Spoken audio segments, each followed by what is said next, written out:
All right. Good morning, everybody. My name is Steve Shelton. I'm the CEO and Chief Resilience Officer for Green Shoe Consulting.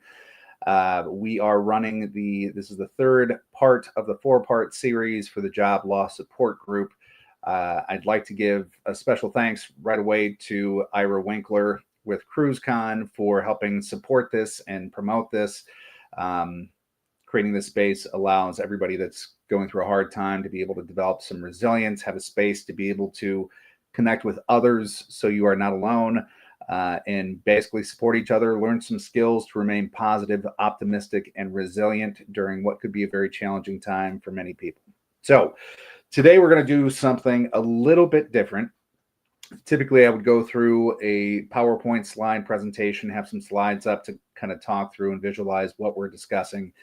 Today, specifically, I've been hearing from a lot of folks over the past several weeks about a variety of things, specifically how it's very easy to lean into the fears, doubts, and anxieties, especially when things get hard and they're not looking super positive. So last week, specifically, I spoke with several people that we're talking about the challenges of just the job search in general in terms of the timing of being able to find a job posting, try to apply to that job, try to connect with the hiring manager or the recruiter, and just not getting a lot of response, getting rejections, whatever it is. So those things where we're not getting the response that we're seeking out can make it really easy to lean into those focuses of fears, doubts, concerns, etc.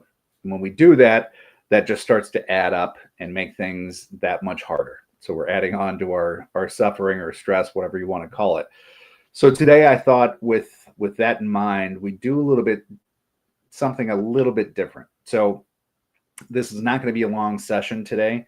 What I wanted to do is just get into the meat of some of these things. And so I'm going to offer this up in regards to this session here and kind of talk through this. I'll explain the concept and explain why we're doing what we're doing today. And then we'll move into the Zoom session. So that way, if there's some questions or some additional components that we want to get into, that's the Zoom space will be available for that. And then there's two things specifically that I'd also like to ask. So first and foremost, there's an aspect of a lot of people being in the job market or looking for the next opportunity. So one, I've had a lot of CISOs and cybersecurity leaders offering up to help any way that they can. So that includes resume reviewing, being able to help with that, being able to do mock interviews and going through the process so that way you can show up as your best in that aspect, and a variety of other things. So what I'd like you to do just from right now, if you are looking at this video, please feel free to comment in this the video section here to be able to let us know, let me know what would be helpful for you, because part of this is, one, I'm providing the mental skills on how to remain positive, optimistic, and resilient during challenging times. And I want to make sure that you're not only getting that, but getting what you need tangibly to be able to feel like you've got the resources and the skills to be able to land that next position. So let me know what those skills are. Is it resume review? Is it interviewing? What do you think you need some help with? And then we can start to align as we go forward some components of the mental skills that we're teaching here, as well as those practical skills for finding the next gig. Secondly, I'm thinking we're going to change the name of the group. I'm more focused on strengths-based components and wording, opposed to something that might sound as not strengths-based, which I'm wondering if the layoff or job loss support group hits on more of a weakness focus opposed to strength-based. So I'm thinking something like job seeker support group, job seeker group, something like that. So I'm curious if you have any thoughts on that. Please feel free to put those in the comments.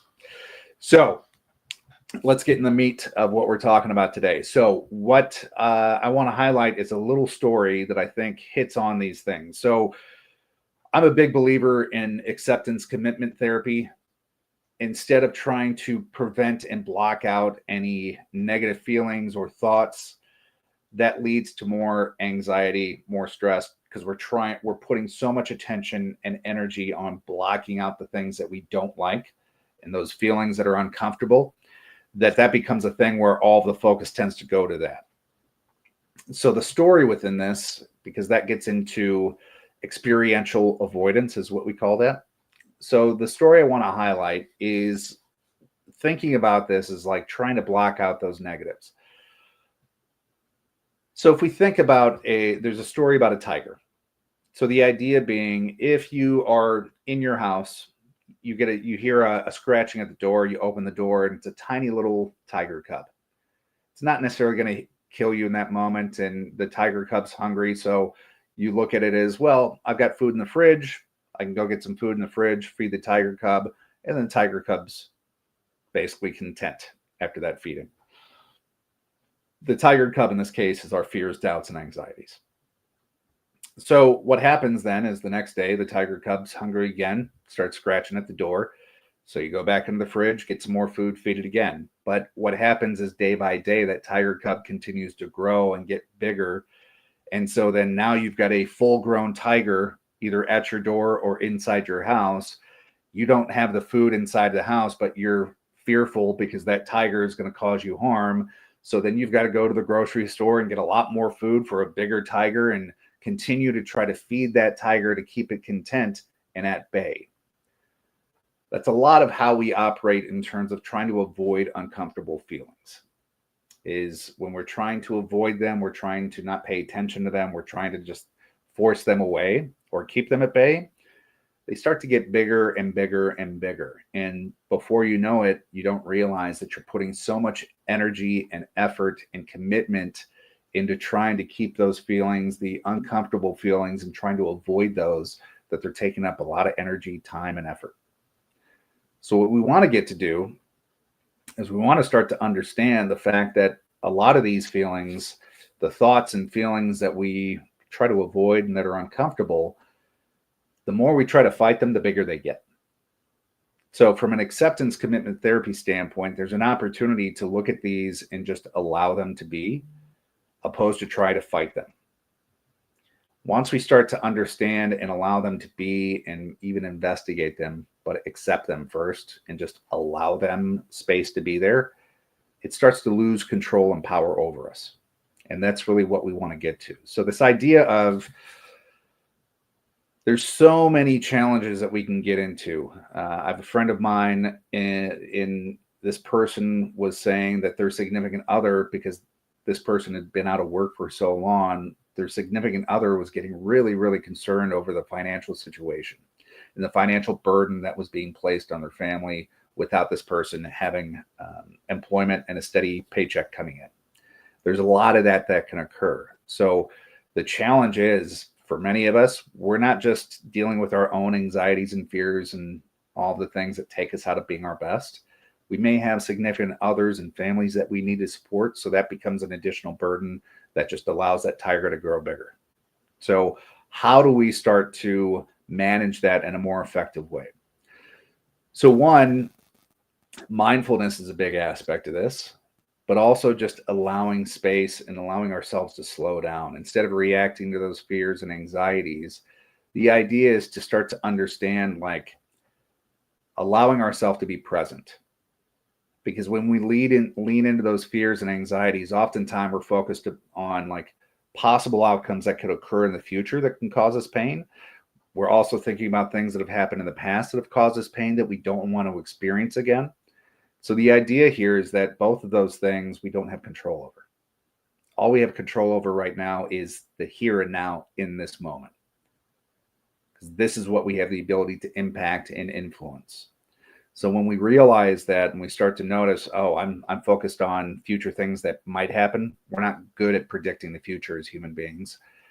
Or if we're focused on the past, we have no control over that. It's already gone. There's nothing we can do to change that. What we can do right now is right here now.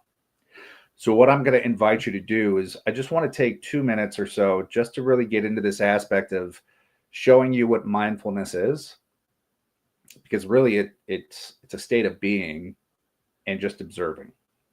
So part of us, or for some of us, this might not be an easy task because our brains are running so fast.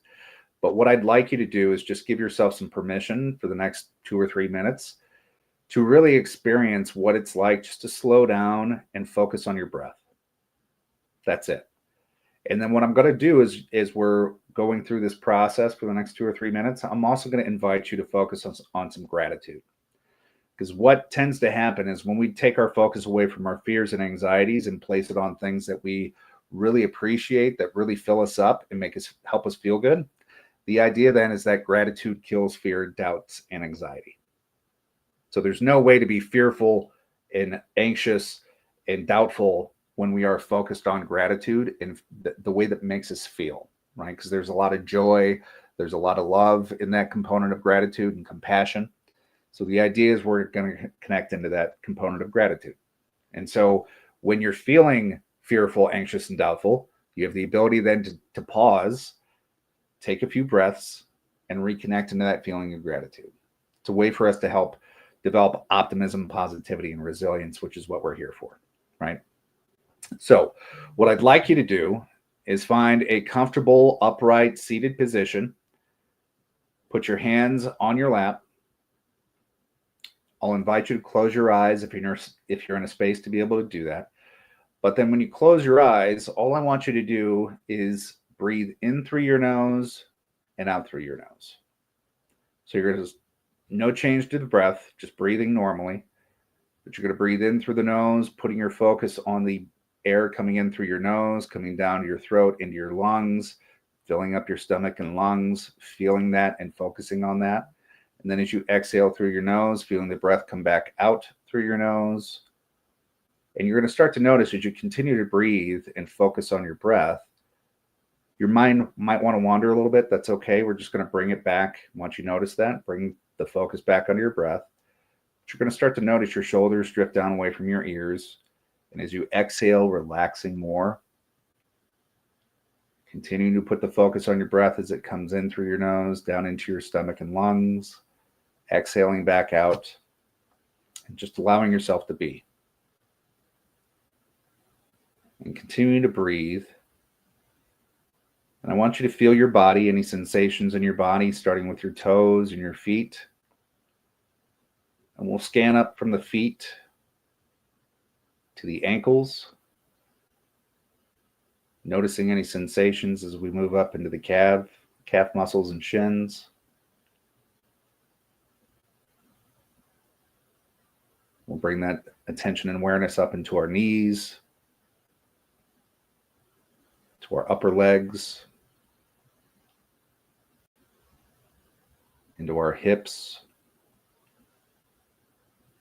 And if you notice any tension, can you allow yourself with the exhale to allow some release into that tension that you might experience? Bringing your awareness up into your stomach, up into your chest, to your shoulders, out through your arms, to your hands and your fingertips. Do you notice any tingling in your fingertips, any pulsation, heartbeat going on? Bring that awareness back through your arms, up into your shoulders, up into your neck, to the top of your head, to your face. Can you relax the muscles in your face? Maybe relax your jaw.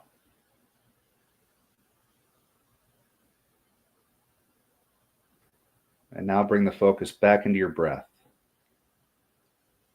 as we continue to breathe in through the nose and out through the nose.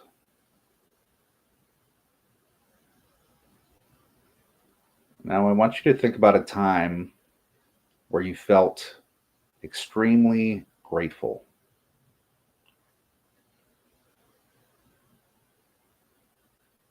Where you were filled with so much gratitude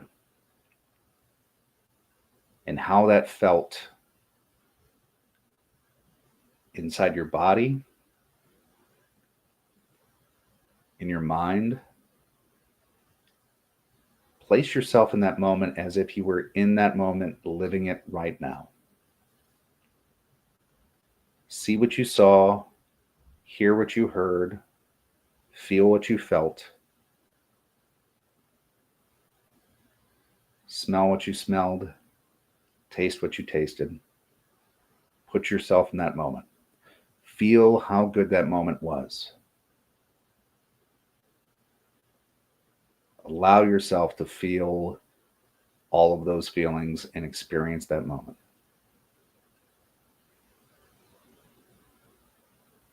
Just enjoy it.